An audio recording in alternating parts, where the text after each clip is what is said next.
Before we finish this project off, I want to take another look at some of Andy Warhol's painting, in particular this Marilyn Monroe or silkscreen. So notice that he changes the colors of the faces. They're all different colors. The eyeshadow is different.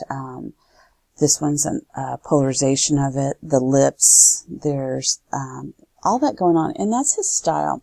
What we're doing is being inspired by Warhol. We're not, I'm letting you have some fun. I'm more worried that you're learning the program and learning some basics on it than the actual learning about Warhol. We could do a whole unit on Warhol. He's awesome.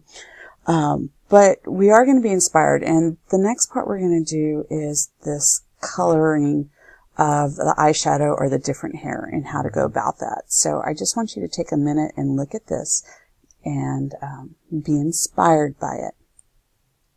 So here are my Fridas, and I'm going to just mess with them to show you some things. One of the first things I want to do is blow it up so that I can see one of the images. I'm just going to go for that one up there. So the way you can do it is just go up here to view. You can zoom in if you need to zoom out. Notice the key commands with that.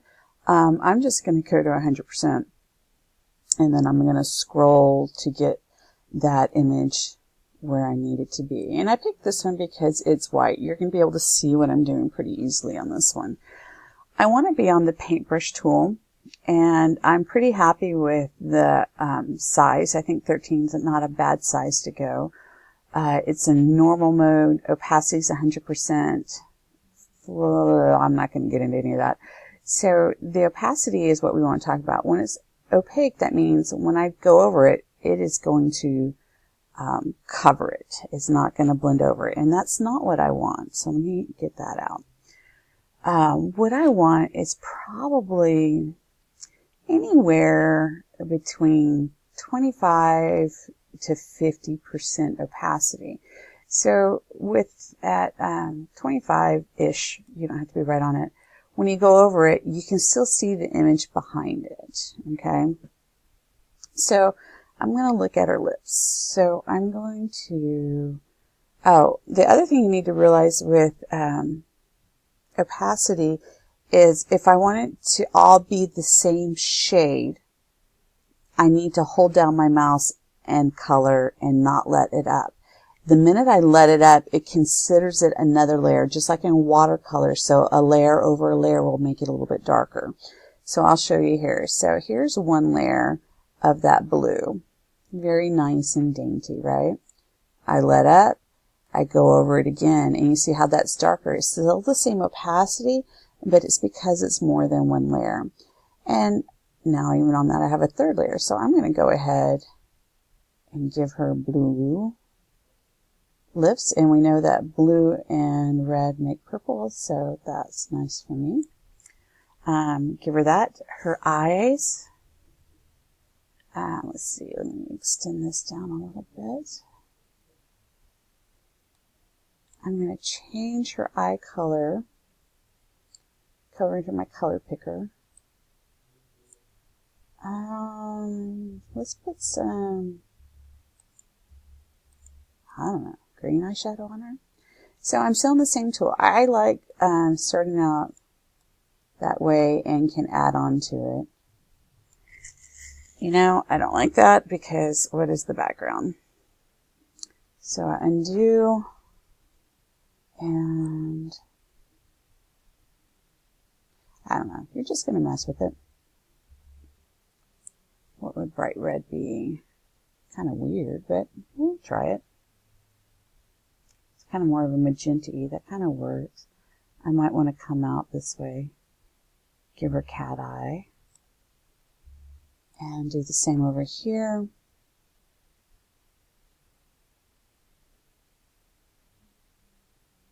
Have some fun color in it. And you see, once I start going over it, it adds it up. Now, really, if you think about it, 225s make a 50%. So what I'm doing when I go over a second time is 50%. The reason I don't go to 50% to start with is because I like to control it. I like to control if it's that dark. And And so that's just my preference. You could do about 50%, but you probably don't want to do more. So, I'm giving her earrings some color. So that's that one. I mean, that's a way that you can do it. So I'm going to fit in screen.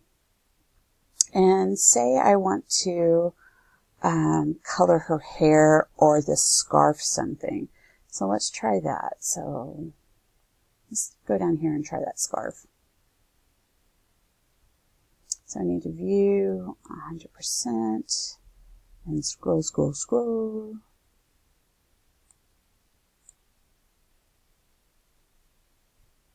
All right. So in this one, I've blown it up to where we can see that image. I won't be on the paintbrush, and I might want to go to a larger size for this one. So I would just increase the pixel. Let's see what yeah, that 45 looks pretty good. So I'm going to do that and click out. And then the color, I want it to be, if you notice, I just switched over to swatches. That means they just have some preformed colors. We already had a blue, and so maybe I want to be, this is the hardest part, is deciding.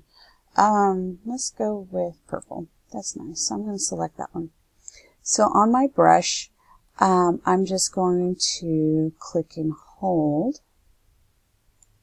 And since I'm doing so much of that, I think I will knock my opacity up. Let's see what 59 does. So I don't have to be too exact, but that's about where you wish you had a smaller brush, is when you get up close to detail, these bigger areas. And if you notice I went in my background a little bit, that is okay. So you can colorize the area that way. This is where I'm still holding down my mouse. I'm not picking it up. If I was picking it up, I would get streaks over all of that. And if I have to, because my hand is cramping or something, I want to make sure I let go on an area that's going to make sense for it to be darker, like back in here. Or do you see how I'm filling in that seam? So you want to make sure. Ooh. There we go. And you know, with her blouse being white, that would be a perfect place to drop in some color too. So you're getting the idea that you can play around with it and do this. You could change hair color this way, you know, give it that, what was it, that guy, the Joker, Jared Leto, you know, that yellowish hair. You could have some fun that way with it. So, like I said, the whole purpose of doing this one is to learn the program. You're going to be doing, the next one is one on your own where you choose the person and you create it. So there's one more thing I do want to show you before I turn you loose. And that is if you want to change the backgrounds any. We did solids, which is a traditional Andy Warhol solid. But I'm going to show you how to do a gradient in case if you want to have some fun. So select one of the backgrounds. I'm going to go ahead and just select that one. And you can come over here to where your paint bucket was, and if you click and pull, you'll get your gradient tool. And up here, I'm sorry, I'm trying to move my screen. There we go. Up here, you can see you start having some presets in here. And you can do the same thing. When you do a gradient tool, you're going to click and start, and then drag across, and then, oops. Let's make sure we're on that side. All right. So we want to, let's do this right. We want to select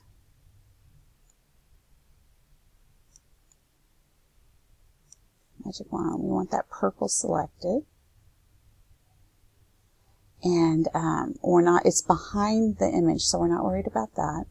I'm on my gradient tool, and if you pull over here, I'm sorry, if you click there, you have some presets that you can put in. You can check those out and drop it back there.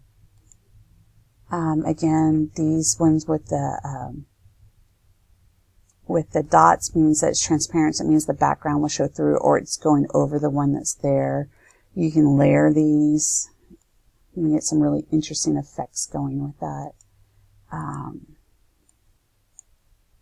And so if you notice, I'm going from the top to the bottom.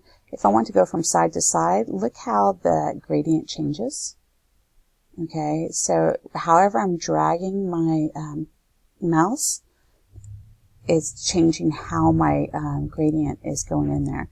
And so that's my decision. Top to bottom, it goes in. Ooh, see how it layers there?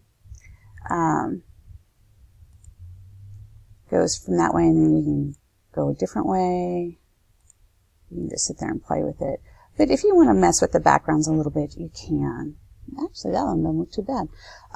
So anyway, that's what you're going to do. So once you're done, this is what I need you to do. I need you to do two things. I need you to save. Okay, you need to save your person. You've gone through, you've messed with all of them, you're saving your thing. And then I need you to go to Save As. And I need you to be on your desktop. And I want you to change it. It should be named Frida Final. And I want you to change it to PNG. Notice how that took out layers. That means I am no longer going to be able to edit this. So if you want to edit it, when you're done, you need to make 2 copies. Okay. So, Final Frida, I'm going to save. A large file, fastest saving, just do what's the best. Just hit OK. And see down here at the bottom, it was saving. Click over into your Google Classroom, and this is what you're going to do. You're going to open up that file. You're going to do 2 different things, really. And you're going to add a link. Nope, cancel, sorry. You're going to add a file. Select File from your computer. You're going to go to your desktop, and you're going to look for Final Frida. Oh, no, that's the PSD one, so click that out. Y'all probably saw it before I did. It's this one right there. You're going to actually see it, the PNG format, and you're going to click that. And you're going to upload. And the reason we're going to go ahead and do that in Google Classroom is because you need to get used to doing that and how to upload. So we're going to practice that. But you're going to be nice to your dear old teachers, and you're also going to put it on a slide. And so there is this slide called Pop Art 1. And just like we did with the hamburger, you're going to put your image there. However, we can, once it all populates, we can insert image, upload from computer, and we can hit that same one right there, and we're going to put it right there. You don't have to do a screenshot. So what we're doing is getting used to formatting and giving your teacher the information in different ways. This is going to help us grading, which is us at the end of the year. Please, we really do appreciate it. So there you go. Enjoy.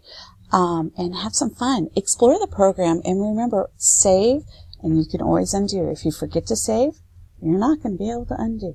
So enjoy and have fun.